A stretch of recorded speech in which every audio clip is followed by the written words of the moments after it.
Bien,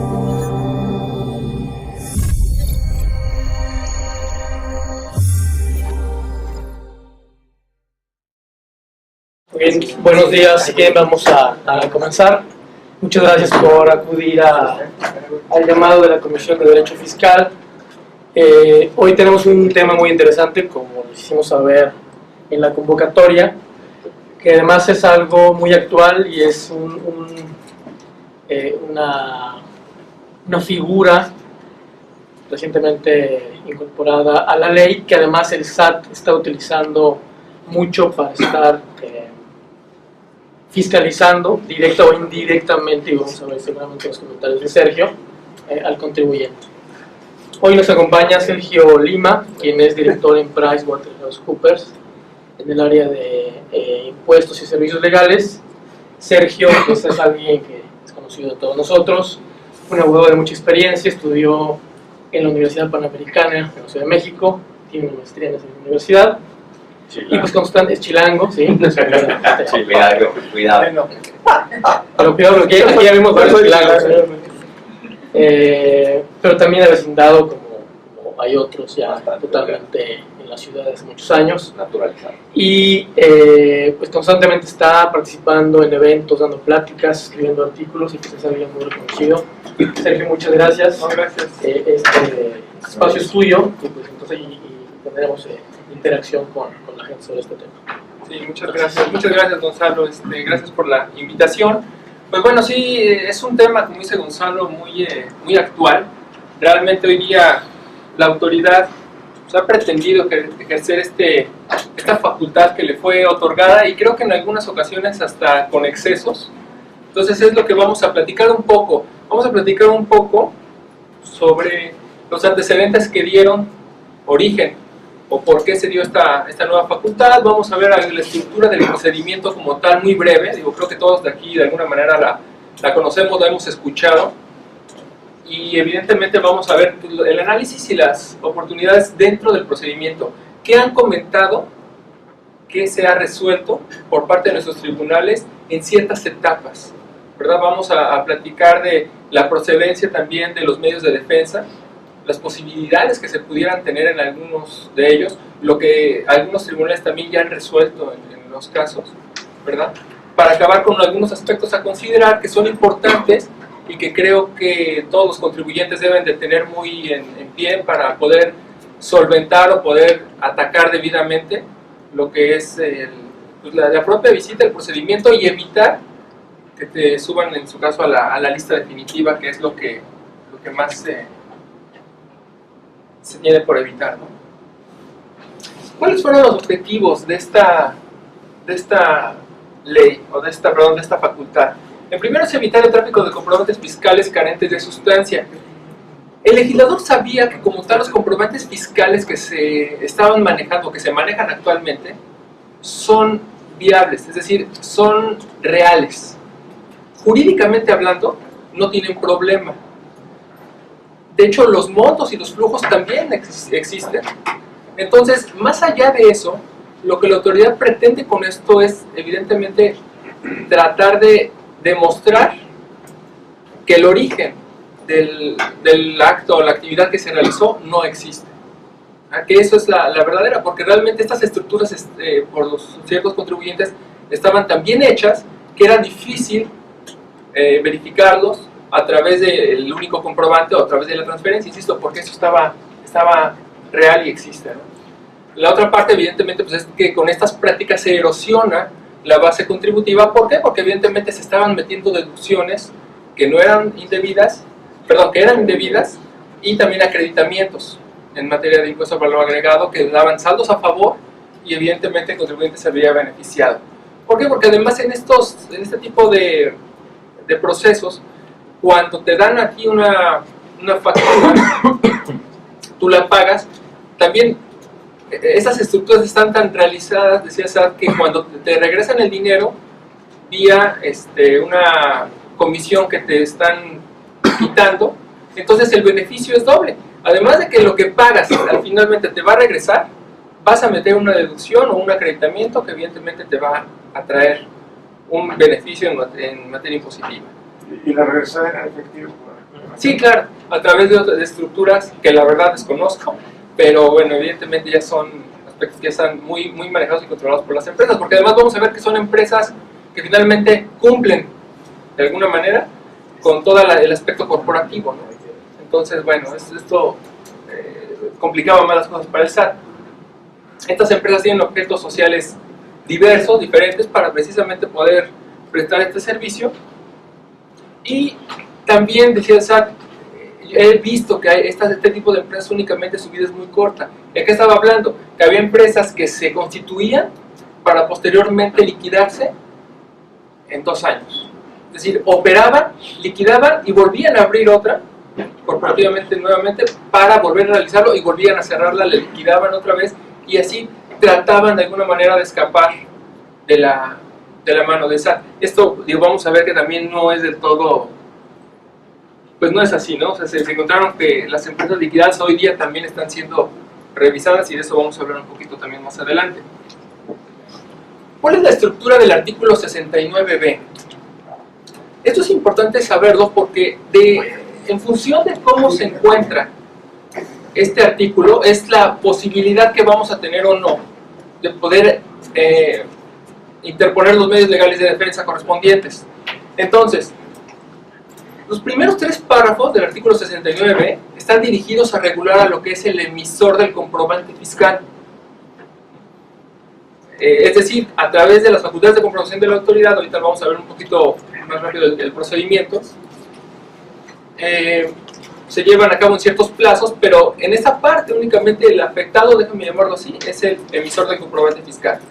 Posteriormente, en los últimos 2 párrafos, que son el quinto y el sexto, ya es un procedimiento que le atañe al que recibe el comprobante o al receptor, ¿no?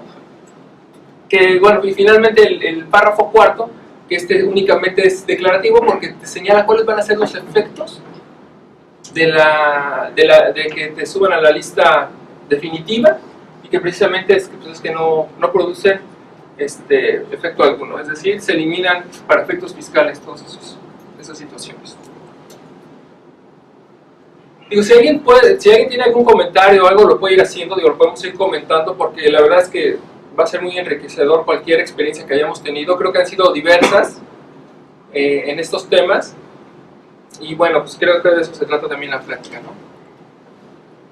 Bueno, ya entrando un poquito más al proceso, empieza el artículo 79 diciendo que la autoridad tiene facultad para presumir la inexistencia de las operaciones amparadas en los comprobantes fiscales. Y dice, cuando los contribuyentes no cuenten evidentemente con infraestructura, con personal, ya sea de manera directa o indirecta, y la capacidad material para atender el servicio u dar el bien que se está evidentemente siendo objeto de la revisión. Esta parte creo que es muy importante, ¿por qué? Porque vamos a empezar a decir, bueno, hay una presunción que evidentemente es juris tantum. Es decir, nosotros tenemos la carga de la prueba, o el contribuyente tiene la carga de la prueba de demostrar o de destruir esa presunción. Y aquí hay 2 temas importantes. ¿Por qué? Porque ¿cuál sería la naturaleza jurídica de esta nueva facultad por parte de la autoridad? Es decir, hoy día la Corte ha establecido que hay 2 tipos de facultades. Por ahí hay un criterio que habla de facultades de gestión y facultades de comprobación. Entonces, aquí está muy interesante porque la Corte, ¿cómo ve o cómo vería cómo está viendo esta facultad? Como una facultad de verdadera verificación y que se refiere a asistencia, a controlar, a vigilar el cumplimiento únicamente, y que dice la Corte, me refiero a los que están, por ejemplo, en el 22 de código, que es solicitudes de devolución, o el 31A, que es de operaciones relevantes, o el 41 de código fiscal, donde se prevé la facultad de la autoridad o a la autoridad para solicitar declaraciones, etcétera, etcétera, pero sin ejercitar facultades de comprobación, o realmente es una facultad de comprobación donde la autoridad puede llegar no solamente a vigilar, sino también a inspeccionar, verificar y determinar créditos fiscales, o determinar alguna sanción como tal, alguna liquidación, ¿no? En lo personal creo que esto es una facultad realmente de comprobación, aún cuando no haya una liquidación al final. ¿Por qué? Porque la propia exposición de motivos del 69B establece que lo que se pretende es evitar, es neutralizar este tipo de operaciones y además sancionarlas. ¿Y cómo se sanciona? Pues evidentemente quitándoles efectos fiscales a esos comprobantes y obligando, ya lo vamos a ver, a los contribuyentes que recibieron el comprobante fiscal a corregirse o autocorregirse o a ¿cómo se llama? Pues evidentemente demostrar la materialización de los servicios de la actividad que fue objeto de revisión. Entonces, esta facultad de comprobación vamos a ver que sí está encaminada a sancionar, tiene una sanción como tal. Entonces, yo creo que sí debería de estar no solamente como catalogada como una facultad de gestión, sino de comprobación. Hay algunos que dicen, bueno, no, es que esto es una facultad de gestión. ¿Por qué? Porque aquí únicamente va a haber un acto declarativo. ¿Qué acto declarativo? Pues el hecho de que te suban a la lista. Nada más. Como tal, una consecuencia en principio para el que es revisado, me estoy refiriendo al emisor de comprobante fiscal, no va a haber, en principio, ¿verdad? Porque únicamente sus sanciones que lo van a subir a una lista, y donde evidentemente también, a lo mejor ya como una consecuencia de eso, le van a prohibir seguir emitiendo comprobantes fiscales. Bueno, insisto, esto yo creo que es, para mí es una facultad de comprobación. Incluso, Sergio, administradores, no voy a decir de dónde ni el nombre, obviamente, pero han dicho que esto lo utilizan para que el contribuyente se acerque. O sea, en lugar de ir a revisar con todo el procedimiento que dura meses, una visita, una revisión de gabinete, ya es más fácil para ellos iniciar su gestión rápido y expresamente lo han dicho. Yo lo uso para atraer al contribuyente que se siente aquí protegido. Entonces, tiene mucha razón. Sí, son en principio los dos. O sea, el que utiliza y el que emite, ¿no? Porque los dos son los que tienen que estar acercados a la autoridad para de alguna manera solventar y desvirtuar, si así fuera, la presunción de que el documento no tiene soporte, ¿no? No tiene material. Es correcto. Y eso finalmente vamos a ver que también por criterios que ya existen o algunas resoluciones que se han dado, el que recibe el comprobante fiscal es el que de alguna manera se va a estar más afectado y además va a ser el último y que va a tener que esperar cierto tiempo para poder, es correcto, para poder demostrar su inocencia, ¿no? De decir, oiga, señores, yo sí realicé yo sí adquirí, bien, ahí está. Y yo sí recibí el servicio. El servicio realmente se prestó. Es correcto. Pero si no se arrima a autocorregirse, el SAT está obligado a inicializar la facultad de comprobación y ya hacerlo la declaratoria, o sea, no tiene ningún efecto. Entonces yo sí creo que no es facultad de comprobación. A ver, claro. Pero la empresa, la cliente, digo, el otro señor, pues se da cuenta que yo soy una lista porque le bloquean sus posibilidades de emitir facturas, ¿no? Sí. Se feliz, ¿no? O sea, es como se entera, ¿no? Bueno, se entera cuando se publica. Bueno, esa es la publicación. Pero primero. Sí, ahorita vamos no están por no localizados, en realidad se dan cuenta. Es que esa es la otra parte, ¿no? Que precisamente una es precisamente que no cuenten directo o indirectamente, y ahorita vamos a ver cuáles son el oficio o qué es lo que está diciendo el SAT para tratar de fundamentar y motivar esa parte. Y por otra parte es cuando no estén localizados, es decir, cuando llegan a hacer una verificación de domicilio en donde no encuentran al contribuyente y evidentemente eso denota o inmediatamente dispara este procedimiento. Ahora, aquí es muy importante comentar algo. No solamente es el decir, este contribuyente no lo encuentro, porque la verdad es que como no localizados pues te pueden tener, pero tienen que demostrar, evidentemente a la par de esto, que te encuentras o que la autoridad detectó que no tienes directa o indirectamente posibilidad de haber prestado el servicio, porque no tienes capacidad material. O sea, no solamente es no te encuentro. De hecho, la propia redacción del 69B dice, cuando dichos contribuyentes se encuentren como no localizados, o sea, ¿cuáles contribuyentes? Los que se encuentren, o los que no tengan, más bien, activos, capacidad material o infraestructura para prestar esos servicios o dar los bienes. De alguna manera, chicos, es la consecuencia. No, si no te localizo, no puedo comprobar que tengas aquí un personal. Es que la verdad es que en las revisiones, y de hecho, a lo mejor paso a la siguiente. Esto es lo que está diciendo más o menos la autoridad, a grandes rasgos, cuando inicia la revisión.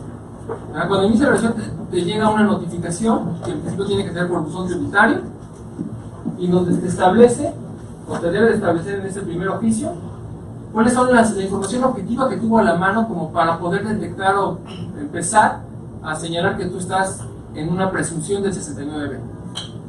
Dice, bueno, hago consultas de vista integral de 360, que así le llaman, y que así vienen en los oficios, y que es propiamente que te revisan tu registro de plan de contribuyentes que ellos tienen, para ver a qué es la buena actividad que tú realizas. En función de eso, dice, después me voy a consultar en mi portal en donde tengo mis declaraciones, las declaraciones de contribuyente, los pagos, y en donde puedo yo checar el balance y tu estado financiero para ver si realmente qué activos tienes. Posteriormente veo las declaraciones informativas para ver si tienes trabajadores o no tienes trabajadores. Y bueno, y al final dice también, remarco, porque también le solicito al IMSS que me comente cuántos son los trabajadores que tienes dados de alta o no. Y en función de eso, con todos estos elementos, cuando a ti te tienen por no localizado y el SAT puede ver esto en tu radiografía, que hasta donde él puede tener, te emite el oficio, lo fundamenta en el artículo 66 del Código Fiscal, que le da precisamente también la facultad de motivar sus resoluciones con los expedientes, documentos que pueda tener en sus manos, y con eso empiezan este tipo de procedimientos. Por eso es que cuando no está localizado, realmente la autoridad es una palomita adicional, ¿no? A lo mejor es, insisto, que hace la verificación de domicilio, porque todos sabemos hoy día que hay muchos contribuyentes que tienen domicilios virtuales, en donde realmente no tienen o no cumplen con los requisitos que establece el artículo 10 del código para establecer el domicilio fiscal como tal, ¿no? Es decir, la administración principal del negocio. Claro que vamos a ver también que no necesariamente a veces hay prestadores de servicios que no necesitan, o empresas que realmente están llevando a cabo su objeto social y que no necesariamente tienen sus trabajadores o no tienen los activos con ellos, ¿verdad? Porque existen figuras como el arrendamiento, existen figuras como el famoso el outsourcing mismo, que pues ya es muy recurrido hoy día, o un fideicomiso que precisamente permite que a través de personal y bienes de terceros puedas estar llevando a cabo tus actividades. Entonces es ahí donde precisamente viene la posibilidad para poder desvirtuar esto. ¿Cuánto tiempo tarda en la emisión de ese después de que sale la notificación? No, primero tienen que agotar el procedimiento. Tienen que agotar el procedimiento. Ahora, puede ser antes, puede iniciar al revés. Porque también tienen la facultad, de iniciar con con el 17H. El 17H, que es el que establece que precisamente cuando también no te puedan localizar, inmediatamente te pueden cancelar el certificado de sellos digitales. Pero porque no te pueden localizar, sí, no por lo demás. Pero ahora sí, como paso 2. Sí. Es correcto. Es correcto. Pero, y como paso 2 de eso, inmediatamente viene la presunción del 69B. Bueno, es como un detonante para la autoridad de arrancarse con este procedimiento. Bueno, ¿y el cliente cómo se entera? ¿Cómo lo invitan? Porque acá pues está claro, pero ¿y el cliente, el que tiene las facturas? En caso de que cancelan el sello, tienes que ir a... No, los clientes. No, que recibe, me parece que en ese caso también es la lista. Sí, ahorita, porque aparte, Sergio, pero hay una parte del procedimiento en donde ya se establece la consecuencia para el receptor del... Así es. Bueno, pero después que revisas la lista. Te obligan a revisar. Se obliga. que no te enteres. Así es. Ahorita vamos a ver un poquito precisamente el procedimiento, y ahorita con todo gusto si no vamos atendiendo la duda. Entonces esto empieza con una notificación en buzón tributario, que en principio ha habido también casos en donde dices, bueno, ¿qué pasa si el contribuyente no tiene buzón tributario o no ha cumplido con esa parte? Entonces regularmente este tipo de notificaciones se hacen por estrados. Claro, agotando el procedimiento que hay para poder notificar por estrados, que eso ya sabes que es que no nada más es no te localizo, es ya fui, ya revisé y no hay nadie en el domicilio, nadie me atiende y dices que no estás ahí. Es decir, tienen que evidentemente también fundamentar el hecho de que estés desaparecido, no solamente el hecho de decir, bueno, pues ya vine y nadie me quiso recibir, ¿verdad? O sea, eso tiene que agotar conforme lo que dice el 134, si no me recuerdo el código. Y te obligan a que una vez que te notifican por buzón tributario, te van a dar 15 días, los cuales no van a empezar van a empezar a contar a partir de que se publique en la página del SAT y además en el diario oficial de la Federación. ¿Sí? Es decir, una vez que me notifiquen a mí, vía buzón tributario, todavía no empiezan a contar los 15 días. Los 15 días empiezan a contar a partir de que posteriormente el SAT hace la publicación en su página y también se hace la publicación en el diario oficial de la Federación. Esto puede variar, o sea, no necesariamente el día que suban a la página del SAT están publicando en el diario oficial. Muchas veces te suben a la página y días posteriores te suben al diario oficial de la Federación. Y entonces es ahí donde empieza tu plazo de 15 días para presentar pruebas y poder desvirtuar lo que te están señalando en el oficio primigenio. Una situación importante aquí es, ¿qué es lo que tengo que demostrar cuando quiero desvirtuar esta presunción jurisdiccional? Eso va a depender. Va a depender de cómo venga o qué presunciones son las que te hizo valer la autoridad. Porque muchos han comentado, bueno, es que tengo que demostrar únicamente que cuento con activos, con personal y la infraestructura para estar prestando el servicio o otorgando el bien, o también tengo que estar demostrando la que es la materialización como tal del servicio que presté. Yo creo que aquí no hay una regla general, tienes que atender a lo que te está diciendo, aunque en principio y conforme a lo que dice el primer párrafo del 69, lo que tendríamos que estar desvirtuando es el hecho de que cuento con personal e infraestructura o que tuve contratos celebrados para poder demostrar precisamente que sí tuve la capacidad de atender o prestar el servicio. Y no tanto la materialización, porque la materialización ya se la van a exigir al que recibió el comprobante fiscal. Insisto, esto va a ser parte de ver el oficio, cómo viene redactado, y para poderlo en su caso desvirtuar. Pero, perdón, Sergio, ahí yo coincido contigo, definitivamente tiene que ser acreditar que tienes personal, activos, infraestructura y capacidad. Si no, adicionalmente sería una carga gigantesca para el contribuyente que está siendo objeto de este tipo de facultades, que tendría que acreditar cada uno de sus servicios por cada uno de los trabajos que ha emitido en el periodo revisado. Prácticamente sería una locura. Sí. Realmente, como está estructurada la ley, es tú como emisor del CFDI, tú lo que tienes que demostrar es que tuviste capacidad, infraestructura, personal, activos para hacerlo. Si no puedes demostrarlo y entonces el procedimiento continúa y ya llega con que recibió el comprobante, él sí tiene que demostrar la materialidad del servicio. ¿Por qué? Porque él no está en posición de demostrar que su proveedor tiene capacidad, activos, etcétera, porque no eres tú, es otra persona. Pero sí puedes demostrar la materialidad del servicio. Entonces creo que depende de la etapa del procedimiento, la carga que se debe.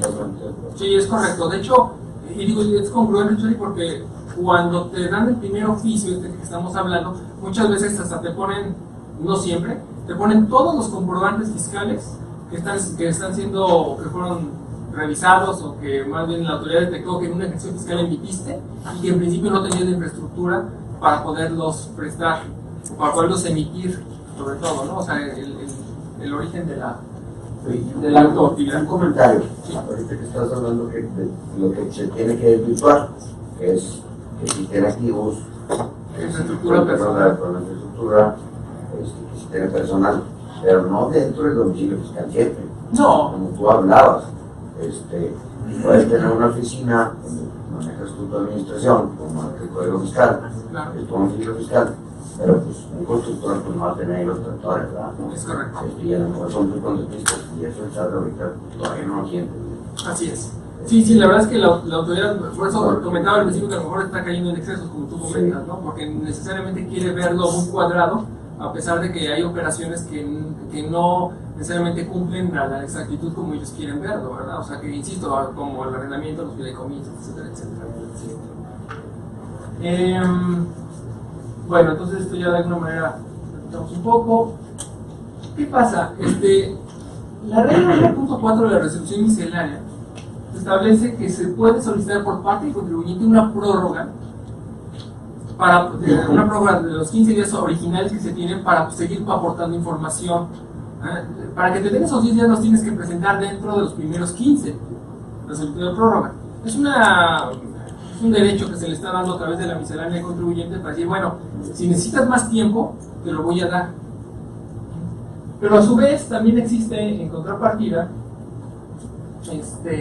el artículo 70 del reglamento del Código Fiscal y la regla 1.5 que prevé la posibilidad para que la autoridad también pueda requerirte o hacerte un segundo requerimiento adicional al primero y que no está previsto en la ley para que le hagas llegar cierta información cuando tengas dudas respecto a la misma. Este punto, digo, a lo mejor me voy a adelantar un poco, pero este punto ya hay un criterio, una tesis que establece que este artículo 70 del reglamento es contrario al principio de reserva de ley. ¿Por qué? El principio dice porque la autoridad no tiene facultad para modificar o alterar el procedimiento que está previsto en el 69B. Eso es una facultad que tiene el legislador. Y la otra es que el legislador nunca dio una cláusula habilitante que permitiera a la autoridad requerir otro plazo que no estaba previsto en el procedimiento original. Pero el fin es en pro del contribuyente. Ese es el tema, ¿no? Es en pro del contribuyente, pero bueno, no se qué tan... O sea, yo creo que va a depender. No le tiene una carga más, ¿verdad? Es que va... Si no la cumple, pues se tiene a lo que ya presentó. Podríamos suponer que cuando la autoridad está requiriendo es porque como que no le queda algo claro, pero como que lo vas a poder convencer, y entonces es donde entra lo que tú comentas, ¿no? De que bueno, o sea, que entonces voy a, es en pro de mí. Lo curioso, el origen que dio pie a esta tesis o a este asunto, que la verdad es que es un poco lo que comentas, ¿no? Un contribuyente es requerido, le llega el primer oficio de presunción, desahoga el oficio, pero el SAT le dice, oye, ¿sabes qué? No tenías facultades en que firmó, ya le habían revocado en la Asamblea de los Poderes para que firmara. Entonces, este escrito no vale, que me presentaste. En uso de esta facultad del 70 del reglamento, te requiero nuevamente para que me vuelvas a hacer llegar la información bien. Bueno, este contribuyente se fue y se interpuso un amparo en contra de la aplicación del 70 del reglamento. O sea, le estaban dando una oportunidad de decir, bueno, órale, vuélvelo a hacer. Bueno, se fue y ganó el amparo, ¿verdad? Ok, entonces ya no está obligado a volverlo a hacer, pero... Este es el tema, el amparo, nada más dice, es para el efecto de que no se le vuelva a aplicar el 70 del reglamento. Pero igual, ¿no? O sea, ¿y luego qué va a pasar? O sea, ¿se va a seguir el procedimiento o ahí se acabó? Porque la verdad es que si pensamos que puede seguir, dices, bueno, ya te saliste de todos los plazos y demás que están dentro del procedimiento. Posiblemente por eso también lo hizo, ¿verdad? Puede ser. Sí, aquí yo creo que habría que distinguir, porque por ejemplo, yo creo, coincido con lo que comenta Samuel, que en muchas ocasiones puede ser en favor del contribuyente si a través del segundo requerimiento lo que busca es una aclaración. Pero pensemos que en un primer requerimiento la autoridad se limite a señalar que el contribuyente no tiene personal suficiente para prestar los servicios. Y entonces el contribuyente dice, no, sí, cómo no, mira, aquí está este contrato de su contratación, que además tiene fecha cierta. Caray, bueno, pues te hago un segundo requerimiento y te digo entonces que no tienes infraestructura. Eso es lo que se vale, porque eso en todo caso debe haber sido el primer requerimiento, ¿no? Puede operar como una especie de preclusión. Naturalmente no opera porque aquí te dice que puede haber un segundo requerimiento. Pero siento yo que ahí es donde a lo mejor podría haber algún agravio o que se puede observar en materia de constitucionalidad. Así es, ¿no? O sea, no siempre te va a perjudicar este famoso. Lo que yo te iba a decir es que la violación al 89 se da en ciertos casos. En ciertos. Claro. Porque habría que analizar casos como dice Carlos.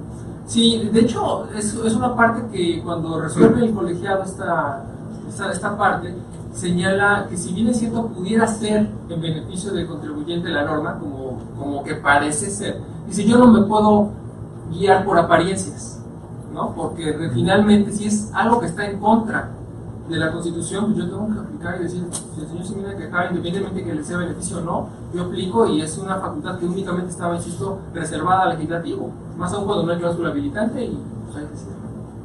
Digo, sí lo comentó el juez así, tajante. Bueno, después vienen los 15 días, una vez transcurridos los 15 días, el SAT tiene 5, una vez que transcurrieron, tiene 5 días para valorar y notificar vía buzón tributario la resolución definitiva. Ahorita más adelante voy a comentar este plazo de 5 días, porque vamos a ver que en muchas ocasiones la autoridad no está cumpliendo con ese famoso plazo. Entonces vamos a ver un poco las consecuencias que tiene el hecho de que lo haya hecho fuera de dicho plazo. Bueno, aquí nada más es que si se otorgó la prórroga de los 10 días o de los 15, perdón, de los 10 por parte de la autoridad, pues los 5 días siempre van a empezar a contar a partir de que se notifique el último, de que se realice el último desahogo. Bien. ¿Qué pasa? Pasan los 5 días, la autoridad llega, te resuelve, te da la notificación de que finalmente no desvirtuaste, y posteriormente la autoridad tiene que dejar transcurrir un plazo de 30 días para poder publicar esa resolución, o más bien una lista en donde vengan los contribuyentes que no desvirtuaron y por lo tanto están en definitiva. O sea, es decir, estos contribuyentes emitieron comprobantes fiscales que no tienen un soporte como tal, y entonces se da el efecto que habla el párrafo cuarto, que precisamente se quedan sin efectos fiscales esos comprobantes, y entonces, es entonces cuando empiezan a correr los 30 días que tienen los receptores de los comprobantes fiscales para poder acercarse al servicio de administración tributaria y decirle, oye, ¿me quiero autocorregir o vengo a demostrarte que yo sí recibí el servicio o sí me fue entregado el bien? Ahí es donde yo te comentaba que puedes no darte cuenta, pues una gran empresa con un sistema de trabajadores, departamentos o todas las AAA, pues están checando todo el tiempo esto, ¿no? Claro. Pero pues, las medianas, pues no se encuentran, ¿no? Yo creo que ahí debería haber un perfeccionamiento de la notificación, ¿no? Sí, porque realmente te obliga a estar al pendiente de la publicación en el diario oficial. Es correcto. Para ver la lista y evidentemente contar ahí pues tienes 30 días. ¿Qué pasa? Esto de alguna manera ya también a Prodecon señaló que al principio la autoridad señalaba algo que tú comentabas hace un momento, que cuando pasan los 30 días y yo como receptor no hice nada, es decir, no me autocorregí o no demostré la materialización, la autoridad decía, ya perdiste el derecho, y entonces ahora sí ya puedo casi llegar a notificarte un crédito. Claro, evidentemente la Prodecon dijo, no, espérame, eso no se vale.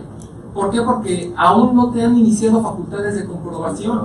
Primero tienes que aleccionarte, más bien ajustarte al procedimiento para respetar el 14 de la Constitución, de debido proceso, y entonces es cuando vienes te inician facultades de comprobación, y ahí si no demuestras la materialización, entonces sí te pueden llegar a terminar un crédito.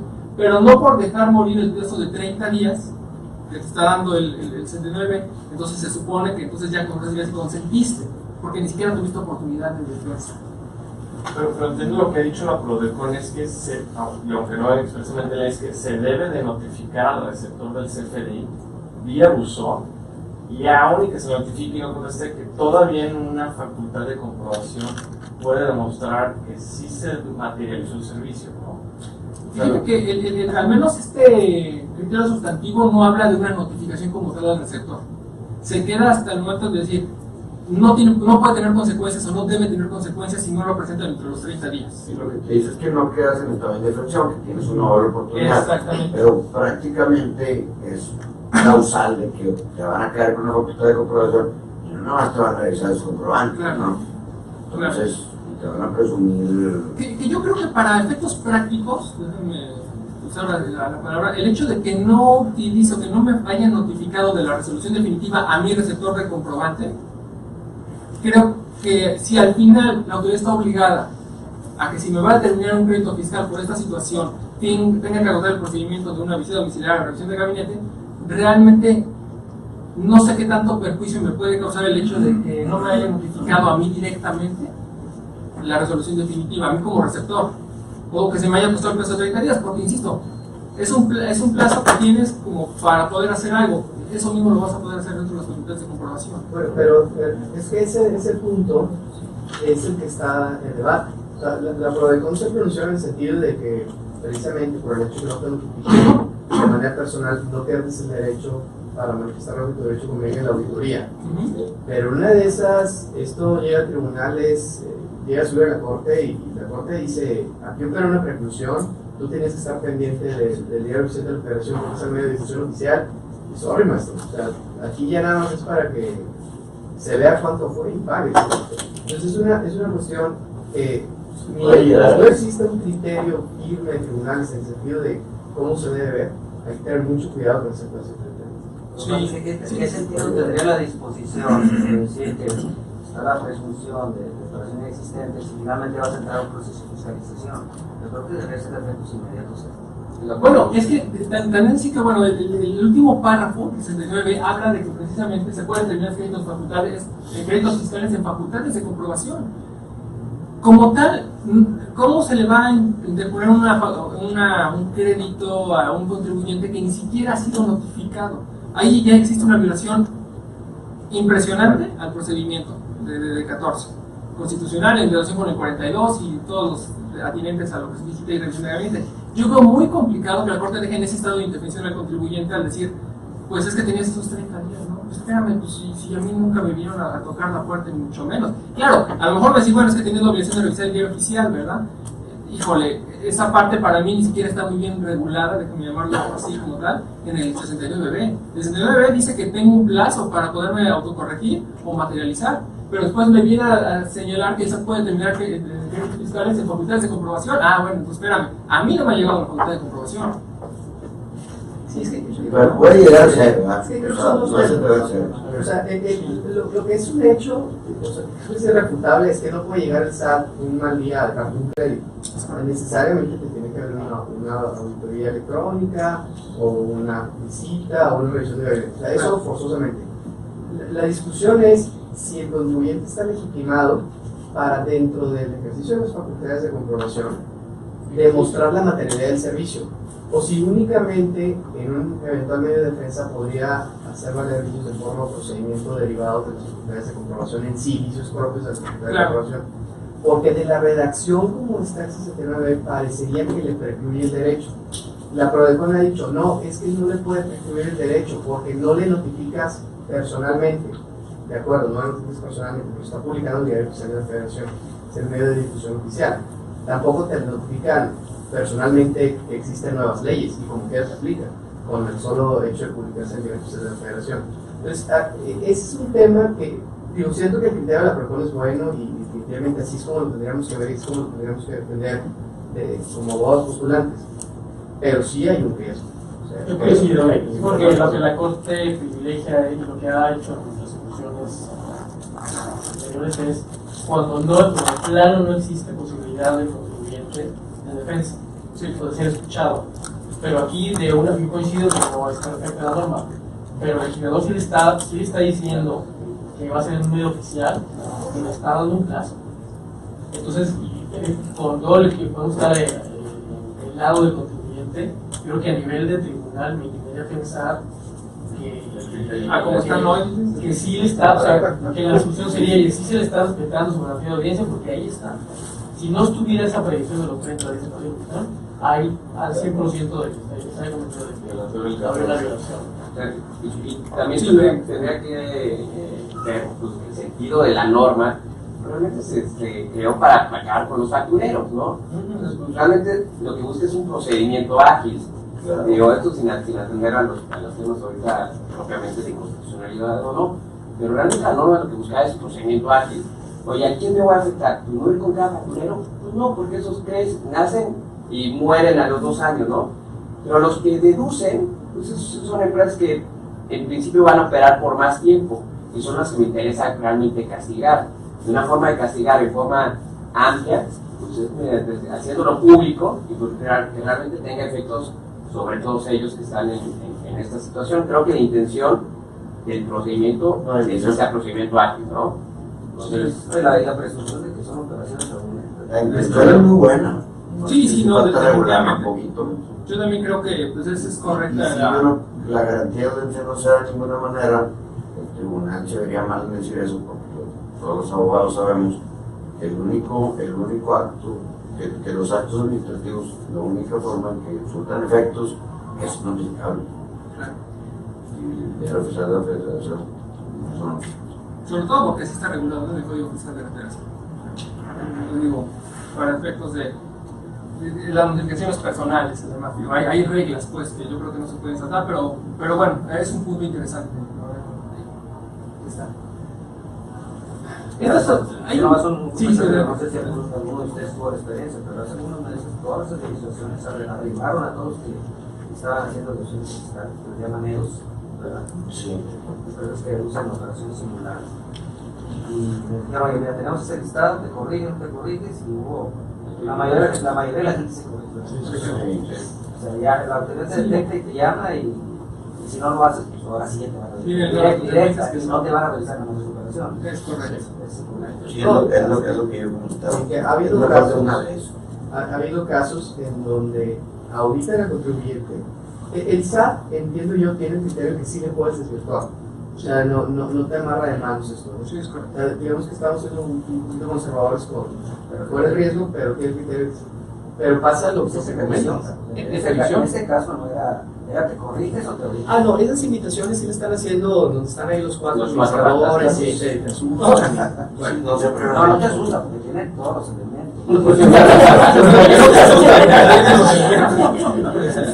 Bueno, entonces, sí se han dado casos, como los que comentan, en donde abren la auditoría, resulta que le aclaras por esos comprobantes, pero te observan otros hechos, porque no están limitados, no es una auditoría focalizada en este tema. Entonces, te puede salir peor. Sí, yo comentaba, por eso sí se debe notificar. Y yo tengo experiencia con algunos clientes que me han dicho, pues los que salieron listados como tal no son EFOS porque no son servicios reales, pero yo en ese ejercicio a lo mejor tengo uno que otro pecadillo y prefiero pagar a que pague una auditoría y que me vayan a descubrir. Entonces también esto tiene efectos el otro efecto laterales. El otro efecto serio es que por eso sobre 5 años, no se está yendo de 2014 para acá. No, se sacan operaciones de los últimos 5 años.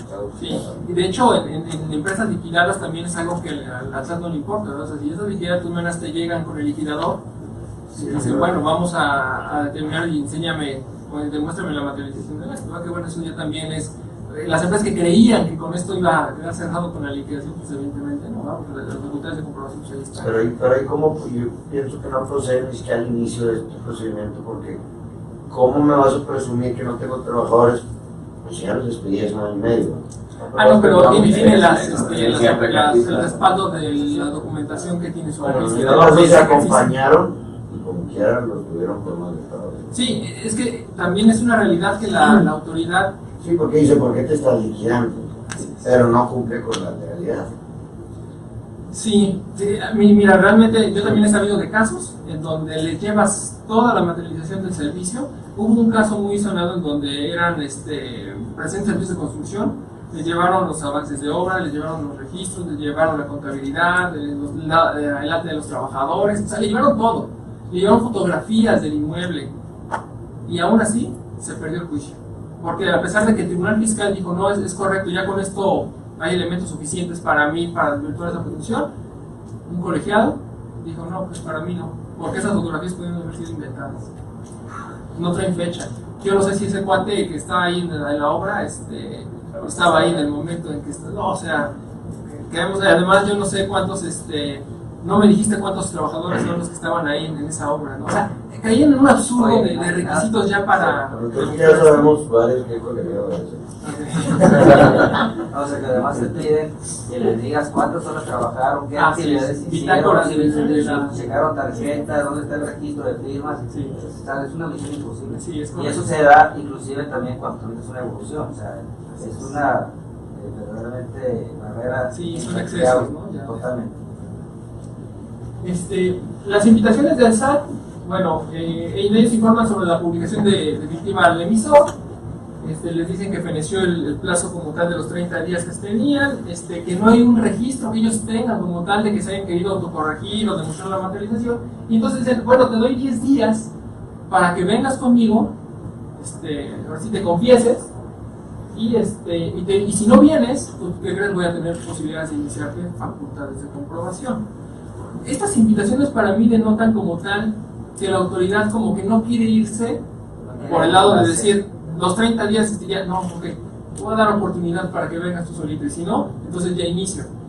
¿Verdad? Claro, es un amedrentamiento que finalmente le sale mejor al Servicio de Administración Tributaria que vayas tú a que yo tenga que iniciar y poner recursos para poder tirar retorno, porque además son muchos los individuos que están en este supuesto, ¿no? Y que aparte, Sergio, esas invitaciones ya no te dejan de entregar nada, o sea, te dicen expresamente, o sea, eso de los 30 días, aquí ya nada más es, dime si me vas a pagar o si te abro.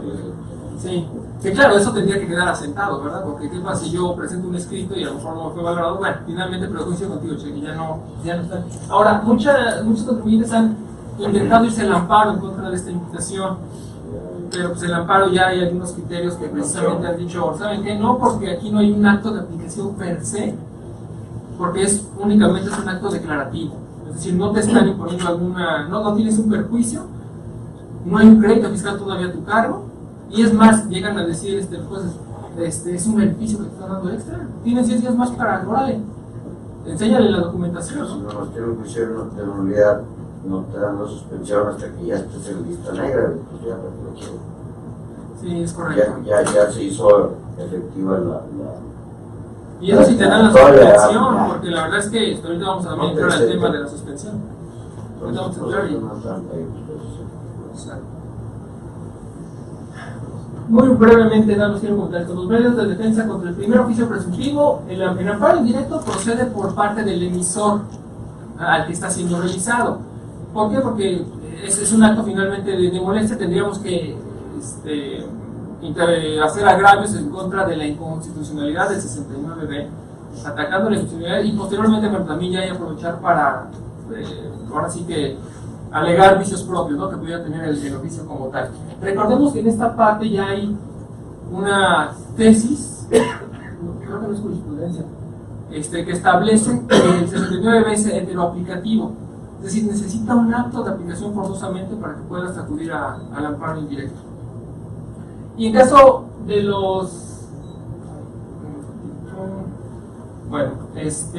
y en el juicio de nulidad, pues evidentemente no sería procedente. ¿Por qué? Porque no es una resolución definitiva. Tendrías que esperar hasta que se agote el procedimiento, y hay jurisprudencias, ¿verdad?, que establecen que no resulta procedente contra cualquier etapa del procedimiento, porque no hay una voluntad definitiva por parte de la administración en contra tuya, ¿no?, que tenemos el juicio. Contra el oficio definitivo, evidentemente también procede el amparo indirecto, ¿verdad?, para el emisor, no así para el receptor, porque contra el amparo indirecto se ha establecido que primero se tiene que cumplir con el requisito de instancia de parte agraviada. Dicen, espérame tantito, ese oficio como tal que yo le notifico al emisor del comprobante, a ti receptor todavía no te genera ningún perjuicio. Y además no hay acto de aplicación tampoco sobre ti, entonces pues finalmente el amparo se establece como procedente. Así es. El recurso de revocación del juicio de nulidad, pues evidentemente ahí sí ya es procedente para el emisor, porque ya hay una situación que te afecta, y para el receptor pues también sigue siendo improcedente por la misma razón, ¿verdad? No hay una afectación jurídica y evidentemente eso actualiza una de las causales de improcedencia en el juicio de nulidad.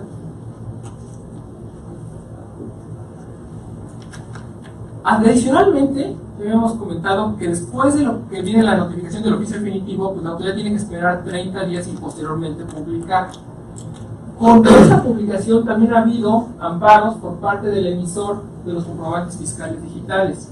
¿Qué alegan en ese amparo? Dicen, oye, ¿cómo me publicaron si mi medio legal de defensa todavía está sub iudice? Es decir, no me estás respetando, ¿verdad? Me estás causando un perjuicio. ¿Por qué? Porque yo no puedo, a mí ya me están causando un perjuicio en mi persona por el simple hecho de haberme publicado, a pesar de que ni siquiera ha sido demostrado en un medio legal de defensa que ellos tienen la razón, y con eso ya me estás perjudicando. Entonces alegan la inconstitucionalidad del 69B para efecto, o más bien para el hecho de que existe una omisión por parte del legislador para suspender el procedimiento, ¿cómo se llama? Hasta en tanto no se resuelve el asunto en definitiva. ¿Por qué? Porque hay una violación, precisamente, más bien, Dicen, la intención del legislador de los 30 días antes de la publicación fue para respetar la garantía de audiencia. Entonces, mi respeto a la garantía de audiencia es para yo poder desvirtuar. Pero ya con la publicación que hacen al final, pues ya ni siquiera me dio, o sea, eso se quedó medio céfalo, ¿no? O sea, ya me superó, ya no pude desvirtuar en 30 días y los 30 días, espérame, de que yo sí te puse mi medio legal de defensa y entonces no tienes por qué haberme publicado en esta definitiva. Al menos en el diario Y hay oficial. juicios que ya no se pueden. Así es. De hecho, los contribuyentes aquí lo que hacen es irse primero a juicio o recurso cuando les publican vía buzón tributario y posteriormente, cuando viene la publicación, irse al amparo indirecto. Precisamente, alegando esta inconstitucionalidad, ¿no? Aquí también el que interpone el receptor, bueno, pues es improcedente, porque evidentemente tampoco no aparece en la lista, ni mucho menos, y tampoco hay un acto de aplicación en su contra. Suspensión. Bueno, la suspensión en el amparo, bueno, ya hay jurisprudencia que establece que no procede, es improcedente la suspensión. ¿Por qué? Primero porque dice, a mí me constituye un acto futuro de elección incierta, pues se tiene un plazo para desvirtuar. Esto atiende este primer punto porque los juicios que dieron origen a esta jurisprudencia iban encaminados a decir, suspéndeme el procedimiento, pero una vez que me notificaron del primer oficio, el oficio con el que inicia el procedimiento.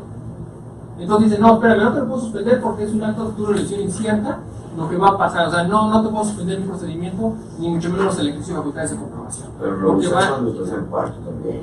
Exactamente, es correcto, y también lo usan precisamente en esa parte, ¿no? Cuando ya está definitiva y no aplica.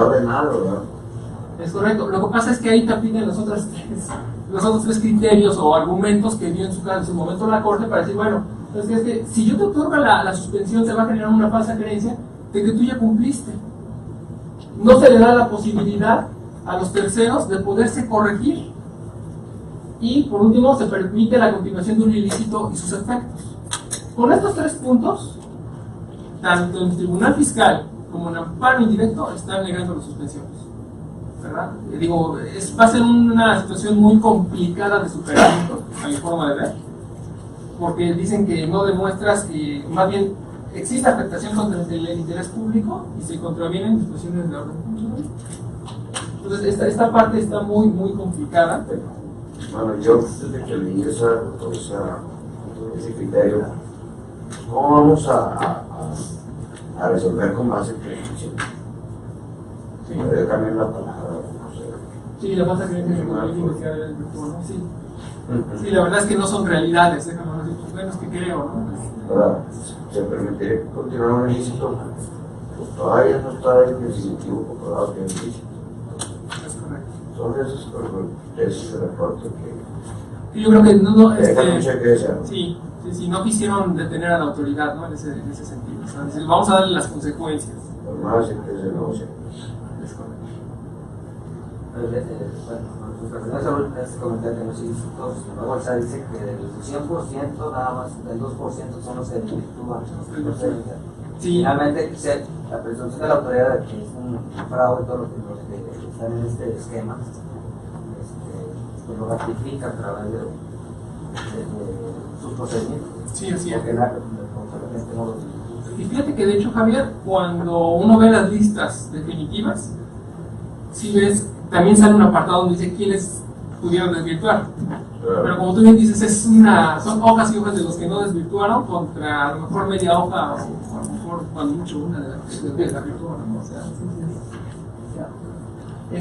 en juicio de nulidad, bueno, pues se puede solicitar la medida cautelar para mantener la situación de hecho existente, que es lo que, insisto, creo que no sé ahí en qué parte yo como tal todavía veo elementos como para poder tratar de ir a convencer a un magistrado, decir, oye, espérame, es que si tú no me das la suspensión aquí y permites que me publiquen, realmente el perjuicio ya me lo ocasionaron. O sea, ya no vas a poder detener eso y además es de manera irreparable. Esta situación ya no regresa. ¿Por qué? Porque el SAT no se va a detener, el SAT va a ir contra los receptores de los comprobantes fiscales y les van a requerir. Y en su caso les van a tener créditos y los van a cobrar, etcétera, etcétera. Entonces, se sigue formando la bola de nieve más grande, ¿no? Entonces, insisto, pues es una situación que está subjudice, no es definitiva, no es cosa juzgada, y tal es así que la exposición de motivos, claro, lo que comentaba hace rato, se establece que los 30 días se dieron para respetar la libertad de audiencia. O sea, para decirle, bueno, respétale al cliente, vamos a darle el beneficio de la duda, vamos a ver qué nos dicen. Sin embargo, ya con la publicación, pues esto, pues en principio ya se cae, ¿no? Pero es provisional, ¿no? ¿Qué? Esa publicación, antes de que terminen los 30 días. O ese... No, después de que pasan los 30 días, la publicación es definitiva. Sí. O sea, la misma publicación. Hay dos publicaciones, sí, lo que pasa es que la primera es cuando inicias. Pero ¿cuál era que tú decías que sí te deberían de dar la suspensión? Contra la definitiva. Antes de la definitiva. O sea, antes de la definitiva, sí. Contra la provisional. Así es. Antes de que emitieran la provisional. La definitiva. Lo que pasa es que al principio te notifican y te publican. No pasa nada. Se lleva el procedimiento, acaba el procedimiento y aquí tienes 30 días para desvirtuar o para interponer medios legales de defensa. Y después te publican. Esta publicación es la que ya no debería de ser si tú interpusiste un medio legal de defensa por estas razones. O sea, la suspensión es antes, si llegas a la búsqueda, pues ya para que no tiene materia. Es correcto, es correcto. Ahí, Sergio, yo creo que sería muy interesante desde el punto de vista de los efectos de una sentencia favorable. Estamos en un juicio donde no te deja suspensión, lo ganes y que derivado de eso quedes fuera, digamos, que de esa lista definitiva. Yo creo que como abogados tendríamos que solicitarle al tribunal que le ordene al SAT emitir una publicación en el Diario Oficial de la Federación en donde haga constar que se equivocó y que el contribuyente no debe estar en ese listado, porque queda excluido de ese listado, para de cierta manera medio compensar el agravio que fue haberte puesto en el Diario Oficial de la Federación como un facturero. Pues eventualmente ya lo ganas, pero ¿quién se va a enterar que lo ganaste?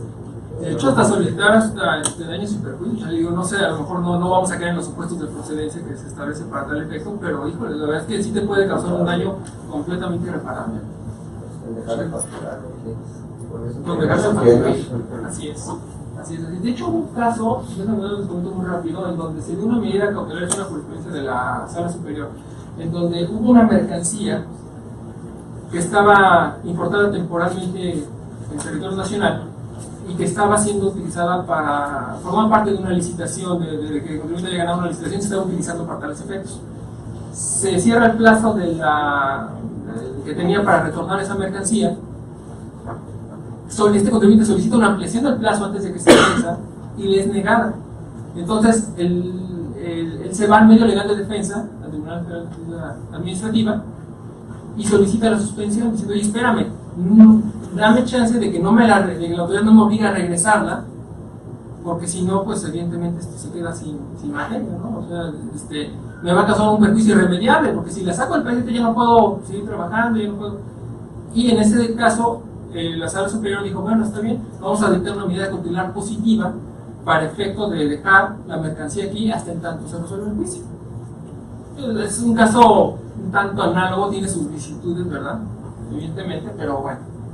La verdad es que yo creo que aquí el Tribunal Fiscal lo más fácil que va a hacer es aplicar la de la Corte, ¿verdad? Lamentablemente.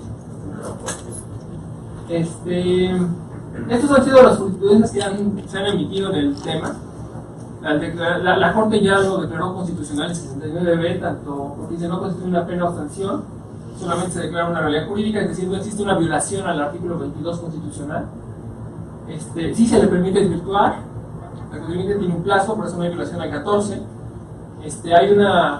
No se viola la presunción de inocencia, se diría que no se fincan responsabilidades o determinaciones definitivas, se da la posibilidad de ofrecer pruebas y documentos, y tampoco se viola la libertad de trabajo, dice, porque lo que no se permite es operar de manera ilícita. Insisto, bueno, esto nada más es como... Sí, es correcto. ¿Qué pasa con el plazo que hace rato les comentaba de los 5 días que tiene la autoridad? Una vez que transcurrió el plazo de 15 días, en donde yo presento pruebas para desvirtuar dentro del procedimiento, ellos tienen 5 días para poder valorar y notificarte la resolución correspondiente, pero les comentaba yo que ese plazo regularmente no se respeta, sale de los 5 días. Entonces, en este caso ha habido amparos, ¿verdad?, que han llegado a establecer la inconstitucionalidad de este párrafo tercero del 69b, Y estos han sido hay criterios encontrados, ha habido una contradicción entre colegiados. Uno dice, ¿sabes qué? El plazo sí es identificable, el legislador lo dio, ahí está, es una facultad reglada, que en principio, ahora sí que a legalidad, tenía que haber respetado la autoridad, y esa fue evidentemente la intención del legislador, ¿no? O sea, es brindar seguridad jurídica al contribuyente de que las reglas del procedimiento están establecidas y se tienen que respetar. Y por el otro lado, está otra tomada que dice, bueno, ¿sabes qué? Es que eso es una norma imperfecta. No tiene una consecuencia como tal establecida en el párrafo tercero o en el 69b de qué pasa si se exceden de los 5 días que tenían para emitir la resolución. Dice, nada impide, más bien se van al otro extremo de decir, bueno, la autoridad únicamente está facultada para hacer lo que está establecido en la ley, ¿verdad? Y dice, nada impide dictarla fuera de plazo. Además, el legislador no previó sanción. Entonces es correcto, lo pueden hacer sin ningún inconveniente. Digo, más allá de aquí tratar de ser pro contribuyente o pro Hacienda, creo que la verdad es que sí hay una violación al 14, 10 y 17 constitucional al excederse de ese plazo. Porque yo también coincido en que el legislador dio reglas claras, aun cuando sea una norma imperfecta, este hecho no puede subsanar la violación a derechos humanos o garantías individuales. ¿Verdad?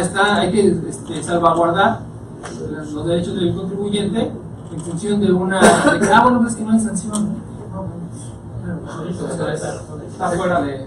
Ese tema de la percusión de los derechos de la autoridad ha sido muy interesante porque hace bastantes años, cuando la autoridad, por ejemplo, en una resolución para cumplimentar un juicio de unidad, una resolución que tenía los plazos muy acotados para emitir una resolución en cumplimiento y no lo hacía, se peleaba y se obtenían resoluciones favorables donde decían, ¿sabes qué? Precluyó tu derecho y por lo tanto, ¿qué crees?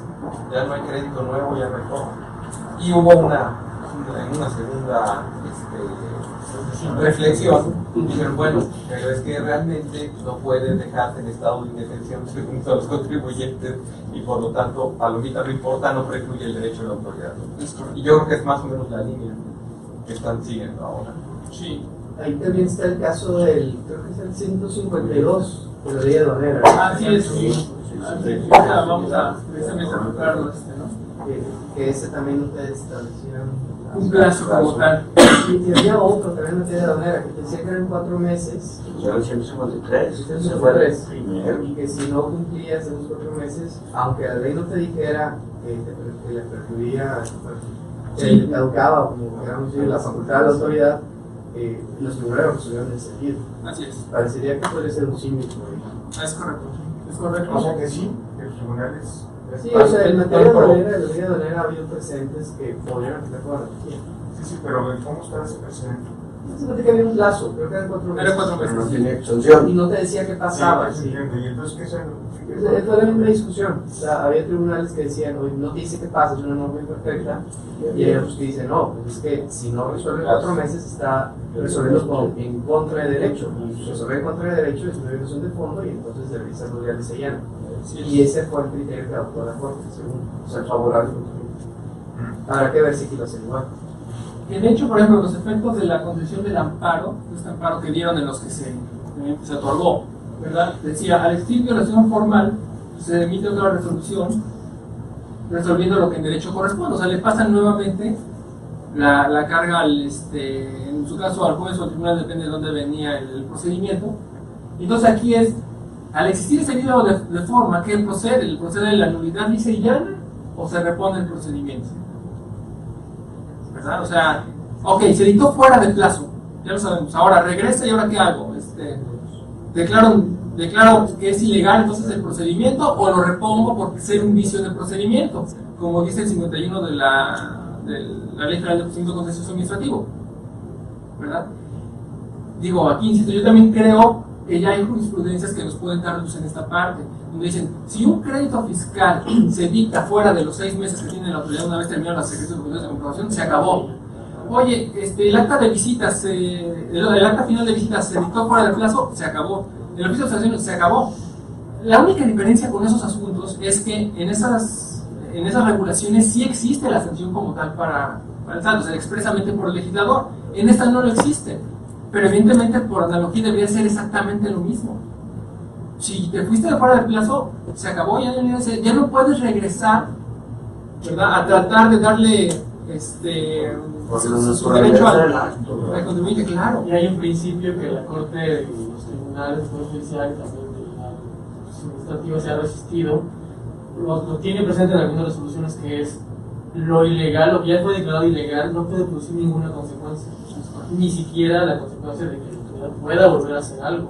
Es correcto. Entonces se le está dando efecto a algo ilegal, es en lo ilícito, se puede decir eso. Es correcto. Pero ahí da bandazos Los tribunales, así es. No hay que tener definido en esa parte.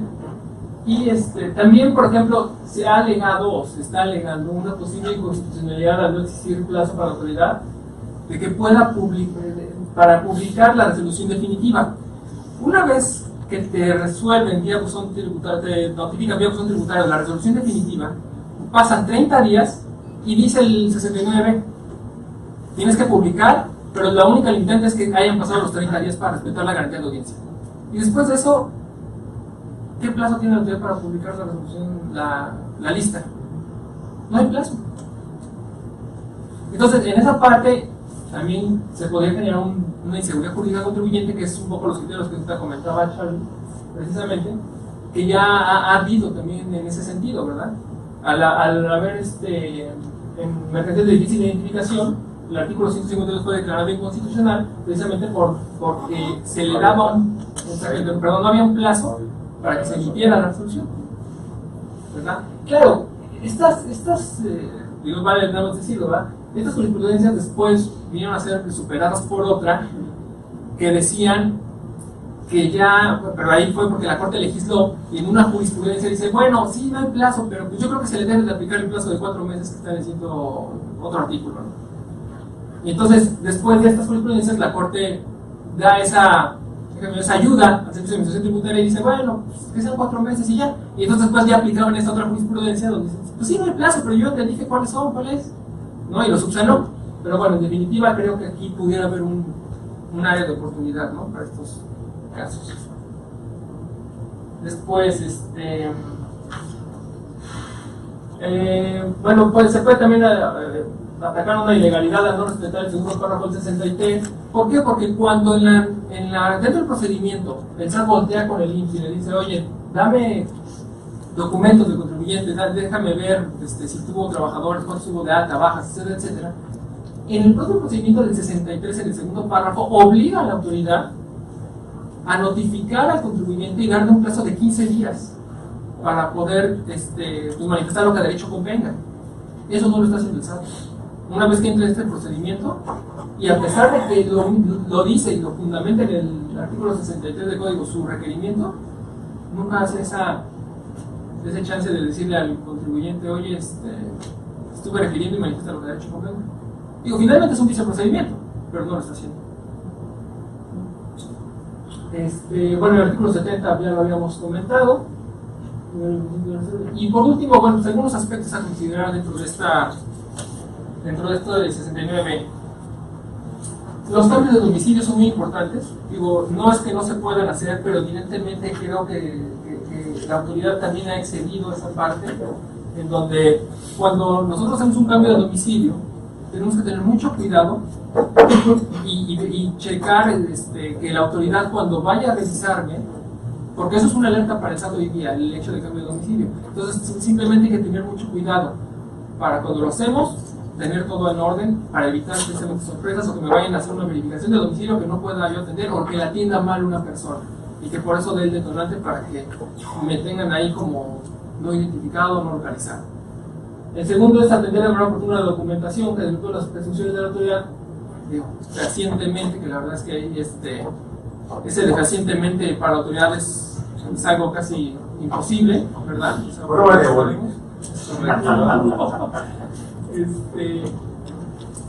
Y aquí hay un tema importante. Se deben o no establecer todas las operaciones a través de los CTDI que se realizan como parte de la motivación.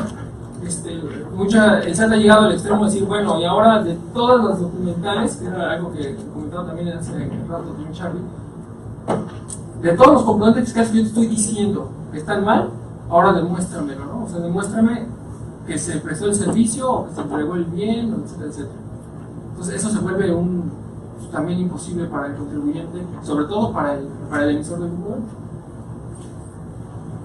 Se puede decretar inexistencia de operaciones sin iniciar el procedimiento del 69B. Ese tema también es muy interesante. ¿Por qué? Hoy día y nos hemos enfrentado a ellos, y desde antes de que existiera el 69B, la autoridad, cuando te empieza a revisar devoluciones de IVA o te las rechaza, te llega a decir que no le acreditaste la materialización del servicio que se está prestando. O te llega a decir que la deducción que aplicaste no es estrictamente indispensable. ¿Por qué? Porque tampoco tiene relación con objeto social y no le queda claro que se haya realizado o llevado a cabo el acto sujeto de revisión. Entonces, algunos contribuyentes que han hecho han dicho, bueno, si me vas a aplicar esa, de que me estás alegando la no materialización del servicio, espérame tantito, tenías que haber agotado el 69B primero, para por ahí llegarme y posteriormente ya con eso fundamentarme o motivarme mi resolución, pero no puedes llegar en directo. Esto ha sido materia de mucha discusión, y la verdad es que los criterios no han sido favorables en este sentido.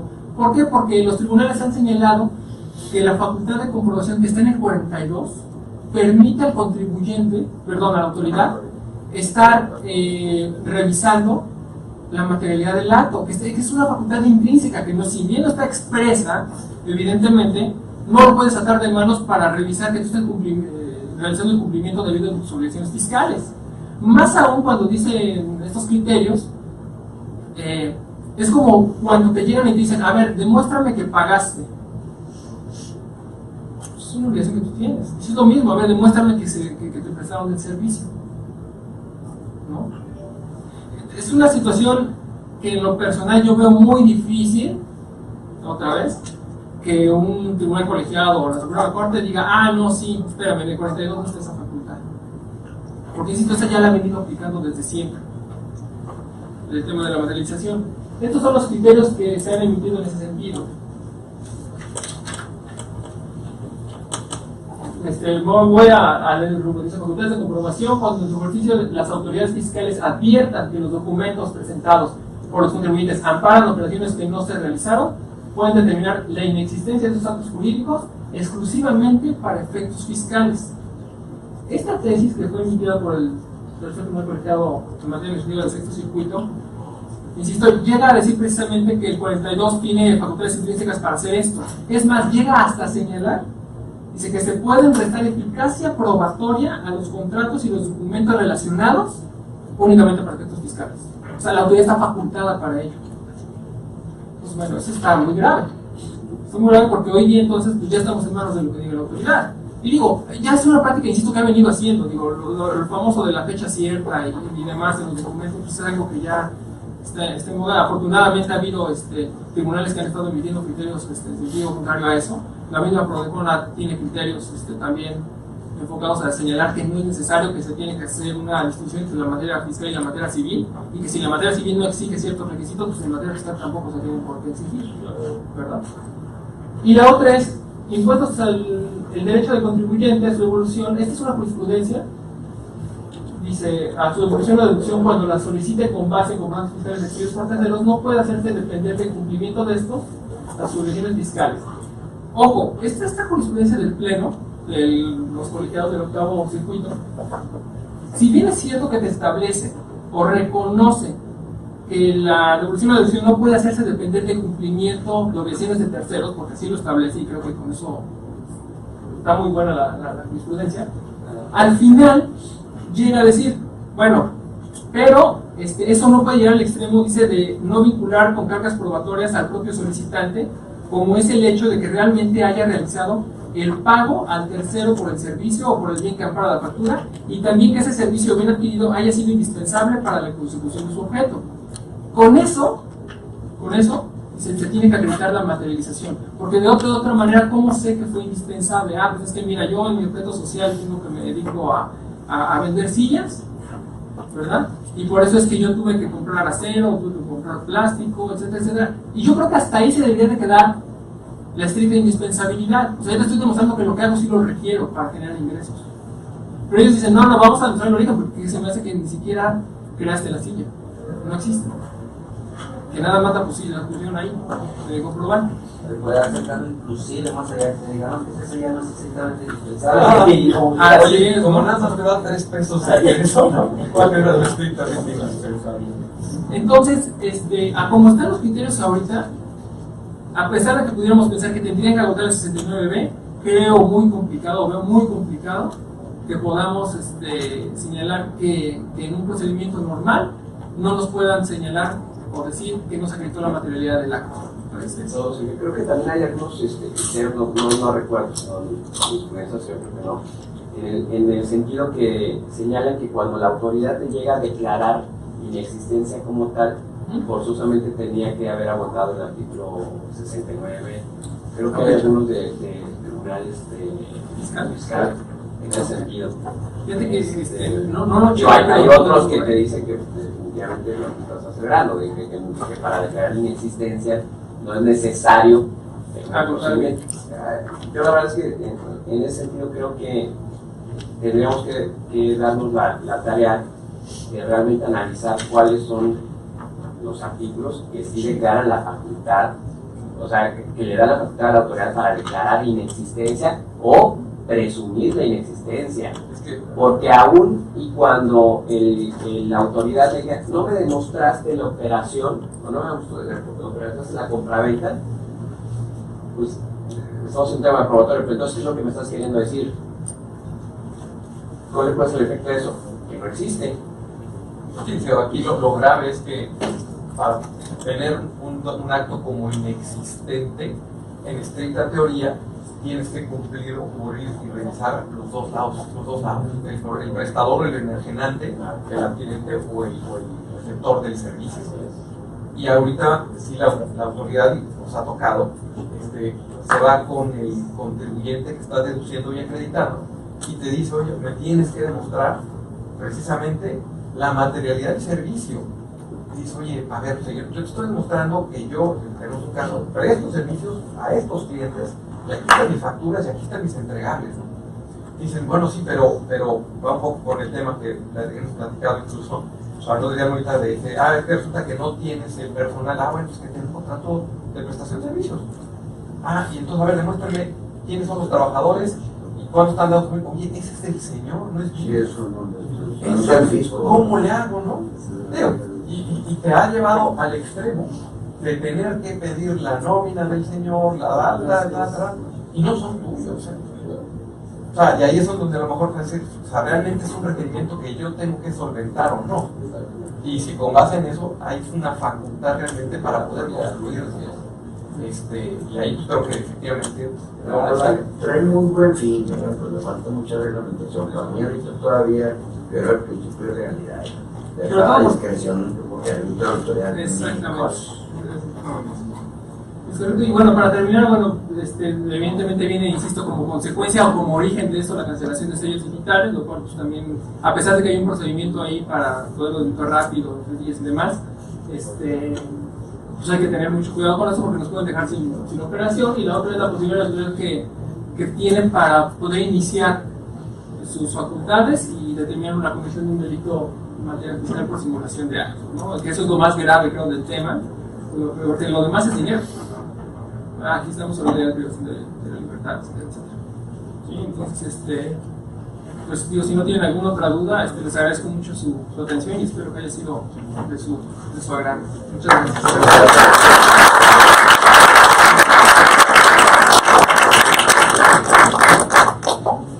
gracias. Muchas gracias. Muchas gracias. Muy amable. Muchas gracias por la atención.